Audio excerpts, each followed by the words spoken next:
Hello guys. Okay, so Josh MC 2000 here today, and this is my first time doing something like this. I've actually one of my discussion videos, I've actually decided to script it or make some bullet points anyway as to what I want to talk about in like today's topic. Because I normally just go off what's in my head. I normally don't script it.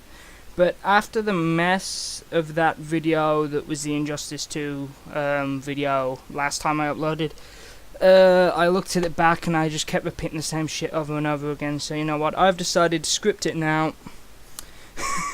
And you guys let me know, do you like the scripted discussions, or do you prefer it when I'm going off script? Like, you know, do you think it shows character, me going off script? Like, you know, and I'm not gonna like read it word for word like a goddamn machine, so you know, hopefully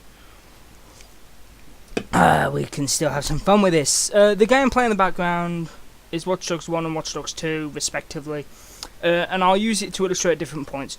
Okay, first point I want to talk about on the agenda is going to be the main character. I did originally have something else, but that'll come later.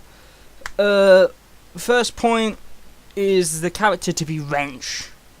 You know why I want Wrench as the main guy. This Wrench is a motherfucking badass. Like, not gonna lie, I don't know what it is, but there's just something about the side characters in Watch Dogs that just steal the show. My favourite characters from the first game were Aiden, Jordy, and T-Bone. I didn't care much for Frua, Nikki, I didn't care much for any of them. I just liked Aiden, T-Bone, and Jordy. And it was mostly because Aiden's interactions with Jordy and T-Bone were hilarious, and I found myself laughing out loud quite frequently because of the banter between the two individuals. As Jordy says, you're pissed in everybody's beer now, pal. Anyway, okay, so yeah, I'd have it be Wrench, but I'd have a revelation come through that Wrench is actually Jackson Pierce. And you're probably thinking, Josh, WTF, how does that work? There's only a 3-year gap between Watch Dogs 2 and Watch Dogs 1, and he's like 10 in Watch Dogs 1, but he's like flipping... he's like 16, I'd say. See, it's not completely scripted.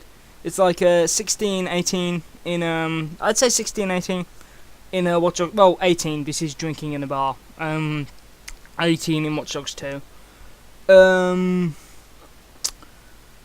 You could retcon his age in Watch Dogs 1, which is the easiest way to get around it. The easiest way to do that is to say that Aiden, because we all know Aiden is mentally unstable in the first game, so we could just say, well, you would argue all vigilantes are mentally unstable because they think what they do is right. But, you know, in some cases I do actually believe that vigilantes do have a point. But Aiden as a character in the first game was shown to be very mentally unstable, very grief-stricken. So basically, you could just have it so the age showing on his phone was the age Jackson was when Lena died, or Lena's age when she died. Like, you know, and that's just sticking in his mind when he scans Jackson with the thing. So it's not his actual age. Okay? You could easily just retcon the age. And also, I think it would be cool. I mean, you don't have to do this. We could just have Wrench be the playable. But I think it would give Wrench and Aiden a cool dynamic. And it would also give Jackson some goddamn purpose. Because, honestly, Jackson didn't really do anything. And also, if you've noticed, when Wrench takes his mask off, he just goes completely silent and he never talks. Who else never talked in the Watch Dogs franchise? So, you know, they could play it in that the mask for Wrench is Jackson's coping mechanism. He copes by putting the mask on and assuming the persona of Wrench instead of going around as Jackson Pearson. You could have it so he gets really aggro and, like, pissed when Aiden refers to him as Jackson. Is like, stop fucking calling me that, or I'll punch your lights out, old man. And you could really have this kind of dysfunctional thing between the two of them, where Jackson feels that Aiden kind of abandoned him and his mother, like, you know, to go on this stupid vendetta. You know, whereas Aiden just kind of sees Jax as, like, the kid's an anarchist, the kid is a hacktivist, he's straight up out of control, and Aiden could kind of see it as his fault, because he didn't kind of guide him, he didn't kind of say, look, I do what I do for a reason, you can't just lash out at people like this, I know sometimes what I do is too far, but heat of the moment, stuff happens. But, you know, he never really explained that to Jax, and that could become like why he's flown off the handle and become Wrench. And it's pretty obvious Wrench has some pretty bad anger issues, given the fact he starts lobbing chairs around when stuff doesn't exactly go to plan. I will try and have some footage from the cutscenes here, illustrating him breaking shit and lobbing shit around, which is like one of Wrench's many traits. I think that was why he was called Wrench, actually, because he had a habit of breaking stuff. Okay, I'm not going to quite get into DLC yet, so I'm going to skip that one for now. Fourth, you're going to probably say this is too GTA-esque, but I'd want multiple cities. And two of the cities I'd want is Chicago and San Francisco, because those are two already existing maps. So have it so you can go to Chicago, San Francisco. Maybe London, and somewhere from Europe, like Paris? Yeah, if they did something, if they kind of dug the Clara storyline up again, they could have like some missions in Paris, because I think she was French. I'm gonna check that, I have a feeling she's French. So they could have it so like maybe one of Aiden's missions is he goes to Paris and he's looking into, or that could fit into my idea with Aiden later. Okay, here's another thing. Aiden and T-Bone and Geordie actually have an impact on the story this time around, because T-Bone was just there, like, I think T-Bone was there to prove, yes, these two games are connected, stop complaining. And Geordie was added in later as a DLC character. I have not got that DLC yet, I'm sorry, so I'm not entirely sure how Geordie plays in with the DLC. And Aiden just shows up with a cameo and you get to put his trench coat and mask and cap on. That's pretty much all Aiden's involvement in the second game. I'm not sure if it's to appease people like me that would have preferred a second Aiden game where you're playing as Aiden again. Because the way I see it, this game should be a trilogy, and it should have Aiden, like, like, you know how in Walking Dead Telltale, first season Clementine was a side character, second season she was playable, then third season she was side, and fourth season she's going to be playable, but she's in every single one of them. So I think what they should do is they should do a thing like that with Aiden, where Aiden is at least present at some point in Watch Dogs, like, even if it's just like, you know, because I mean, they could have done so much with Aiden in the second game. Like, hell, they could have even made him an enemy in the second game, because I'm not exactly sure on how good terms he is with DedSec. Well, the Chicago DedSec anyway, and he could have kind of just seen Marcus and that as another gang kicking up trouble, and then maybe he becomes an ally later on in the story, like when he finds out they're working with Raymond. Okay. Cast from both games work together and they play a role. This is probably the most obvious point I've got here based off of what I've said above, but, like, you know, you could have Geordie provide weapons, and just, no 3D printer this time please, and also, can the guns not be so goddamn expensive? What the hell is it? Like, the guns in the first game were affordable, so you could buy decent equipment fairly quickly, and you'd at least be half culpable, and at least half decent at combating enemies. Whereas, in the second game, it took you forever to get a decent weapon. I mean, I only really got decent weapons until towards the end of the game. You know, weapons that fit my playstyle. And that was a big problem. Number 4, return of focus from the first game. I get why some people might not want focus in the game, but honestly, the shooting just felt so clunky without it. It helped the shooting in the first game, made the shooting feel a lot better, but the shooting in the second game felt really clunky. So I think focus returning would be a good idea. Stealth as well in the second game I felt was really badly done. I don't know what it was with games from that year, but stealth just went down the toilet. I mean, even Dishonored 2 suffered from poor stealth that year. I have no idea what the hell happened that year, but stealth just went out the goddamn window that year. It was really bad. I spent most of my time in Watch Dogs 2 in loud engagements when I would have preferred to have been engaged in stealth combat. Like, you know, similar to how you've seen me. If you've ever watched me do Watch Dogs 1 videos, you will see me, like, do a gang hideout. I will go through with a silenced pistol and I will pull them apart piece by piece. That's how I roll when I play Watch Dogs. I do stealth. And I think a lot of people do stealth because it's the easier route.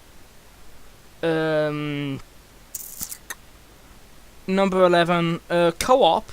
Have playable co-op, like 4-player co-op, proper co-op. In story mode and offline and online. So just have 4-player co-op in general, all around. And have it so each player picks a character. So you have a choice from these 4.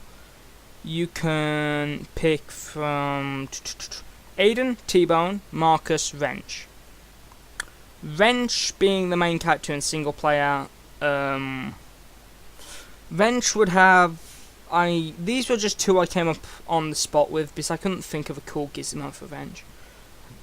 Grenades as well as his tablet, because in this kind of wish list he's actually Jackson Pierce, and like you could have a scene where Aiden gives him the tablet and he's like, by the way, your mother told me to give you this, and it's like the his old tablet from the first game, and like you could have him do some really... This thing is, you could have the excuse it has more processing power. So maybe it's faster at hacking stuff than the other guys, or maybe it can do more things with the hacking, and like Wrench is more of a hacking specialist. And or have it so he has grenades that are like multifunction. Because Wrench was a anarchist. He even had the anarchy symbol on his neck tattooed. So have it so he's got a multifunction grenade that like he can throw like 5 or 6 of these things out, and he can just turn the place into an absolute shitstorm. Like he could switch it to a taser so it stuns everybody in the room, or he could switch it to like, you know, maybe tripwires, alarms. Like have it so he has a multi-purpose gadget, which basically means you don't have to craft like all different things. Aiden's ability, he could either have focus, or it could be everybody has focus, which is what I'd prefer. It could be Aiden has focus if they don't want to have everybody use focus, because that was kind of his thing in the first game. But I'd prefer it for everybody to have focus, and for Aiden's ability to be, depending on your reputation, whether you're full blue vigilante or full on criminal, affects the way the cop AI behaves towards Aiden. So say if you're like full blue vigilante and you're running up an alley, on your own, and there's just one cop at the end with a gun, and you're chasing this guy down this alleyway, and there's just one cop at the end with a gun. He sees you are on full blue vigilante rep. Instead of shooting at you, he puts his gun away, rugby tackles the guy you're chasing, punches him and knocks him out, and he just looks up at you and is like, hey, keep doing what you're doing. But like, it's not always doing it. There's like, say, if it's full blue, it's a 50% chance. If you're only protector status, it's a 25% chance. And if you're neutral, it's like, say, a 5 or 10% chance. If you're criminal, or anarchy, if you're criminal, it happens like, if you're neutral 10% of the time, if you're a criminal 5% of the time, but if you're an anarchist, it never happens, and it makes them more likely to shoot at you. And it makes the police AI more aggressive towards Aiden, so they like, just have it so the cops aren't always a hindrance. But, okay, don't have massive groups start fighting alongside him, because, like, that would just break the realism. Like, just have it so, like, if there's, like, 2 or maybe 3 maximum, they will either turn up, and like maybe if you draw it out in front of a copper by mistake, like maybe you hit the holster button and pull out your gun by mistake in front of a copper, Like, you know, maybe he just turns around to you and says, look, put that thing away and we don't need to talk about this. Like, you know, and if you put it away and you walk off, like, nobody calls anything, and, like, you know, don't make it so it breaks the game, but make it so that playing as Aiden has its benefit, given the fact he's a vigilante, not a hacktivist. Speaking of vigilantism, I would prefer a return to the vigilante tone from the first game instead of the fun hacktivist, because I'm not gonna lie, although Watch Dogs 2 was fun, I felt like you had a more satisfying ending with the first game, because, you know, you beat the big bad, you beat this crime boss, you'd taken him down for good, and you'd also taken care of Damien. So you felt like Chicago was gonna sleep pretty safe in its bed tonight. Whereas Watch Dogs 2, you thought like, okay, I've got this corrupt guy arrested that can probably pay some sleazy ass lawyers to get him out of jail within a few weeks. So what have I really achieved other than like uncovering a few dodgy conspiracies? Like, you know, what has Marcus and Wrench, and like, you know, they could play that into the story. It could be like Aiden shows up and he's like, you know, you kids want to make a real difference? I'll show you how to make a real difference. And like, you know, it kind of changes that tone. And you could have it as Wrench as Jackson. Maybe at first he's the one to be like, hang on, should we trust him? Because I don't think we should trust this guy, because I've seen firsthand what he does to people. And then, like, you know, not revealing it straight away, Marcus is a bit like, well, yo, what the hell, we did a tag team with him, you were happy to help him out then. And he's a bit like, well, look, I've seen things, man. I used to live in Chicago, I've seen things because of this guy. Don't trust him. He's mentally unstable, he's dangerous. Like, you know, just do something like that.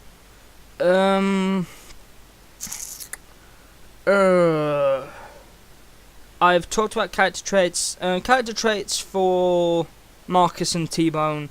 T-Bone would be his little RC car with the taser and all the gadgets.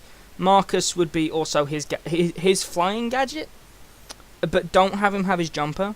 So basically that makes it so T-Bone and, like, if the two people who are playing as Marcus and T-Bone, they have to work in conjunction together with their little drones. Like, this is something you'd want to play with your friends on, like, Skype or a party, like, all four of you. So you have Aiden, who's, like, the more bruiser-ish, like, you know, like, he carries as many weapons as he wants, he has the focus, he has the ability to be not caught out by police, and, like, you know, also he has a faster melee because he has a baton, whereas Marcus has a swingy thing that takes a bit of a wind-up, and T-Bone has a goddamn flipping monkey wrench on his back. So, like, have it so there's little things that variant their playstyle, so basically means each one has their own playstyle. Because basically, I think it would help if in 4-player co-op you had to work as a team. Like, get four of your friends who own Watch Dogs 3 on a party chat, with all four of you loading up, one as Aiden, one as T-Bone, one as Marcus, one as Wrench, and all four of you working as a team to bring down gangsters, corrupt officials, whatever the plot of the second game is. Well, whatever the plot of the third game is.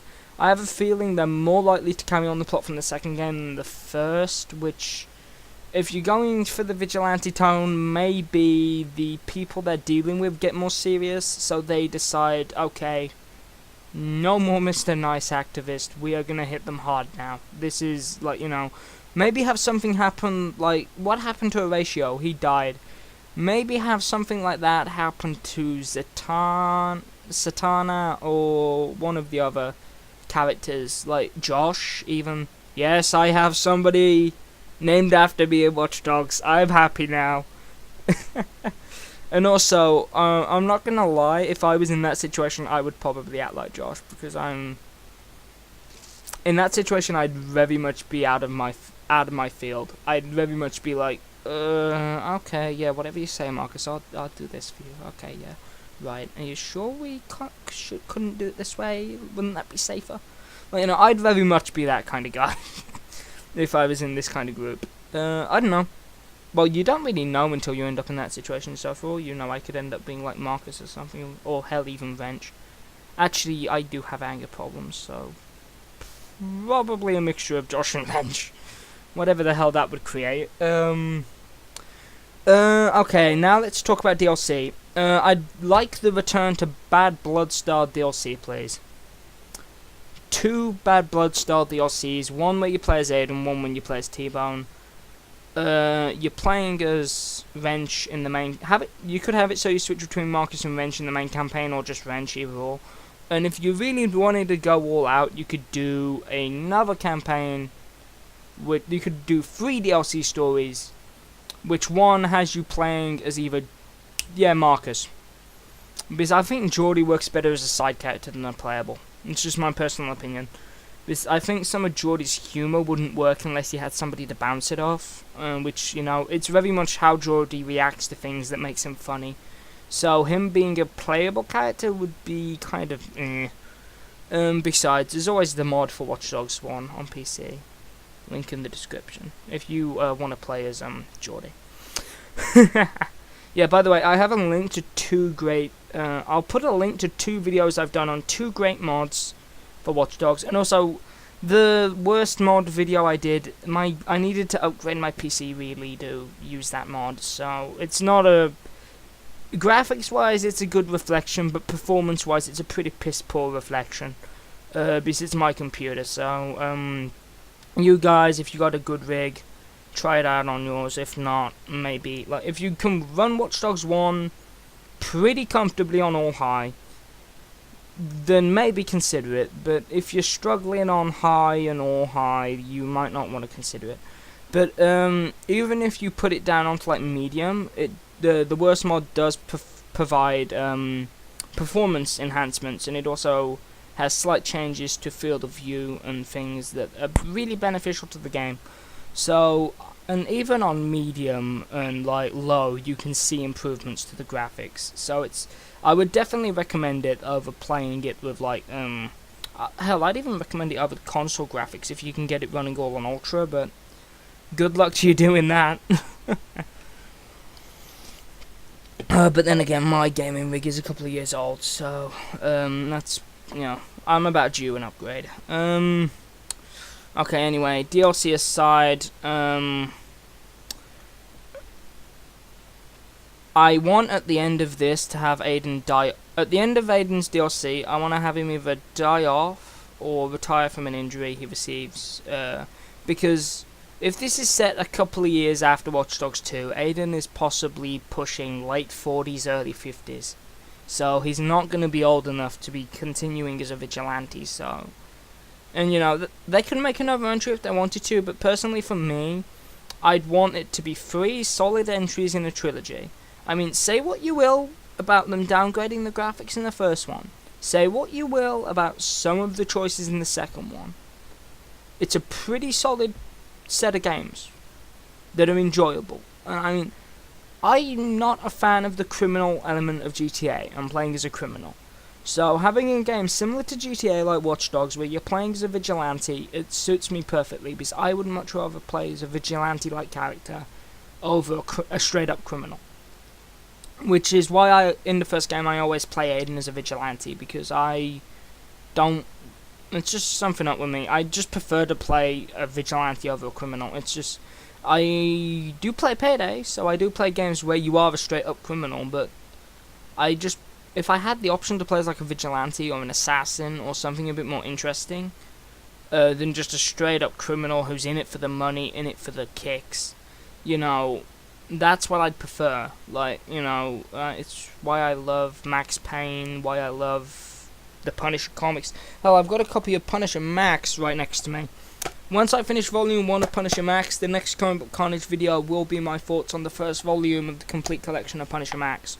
Yes, I'm not just doing all DC on my Comic Book Carnage. I did promise I'd cover some Marvel content. So, yeah, I'm getting into that. And then I will also be doing my thoughts on some of the newer runs of Marvel. And I will also be talking about why I enjoyed Ghost Rider and how Ghost Rider got me into comics. that will be another video. Actually, I should be noting these down. Yeah, I'll note these down after this. So I hope you guys enjoy, and I will see you in the next one. Goodbye.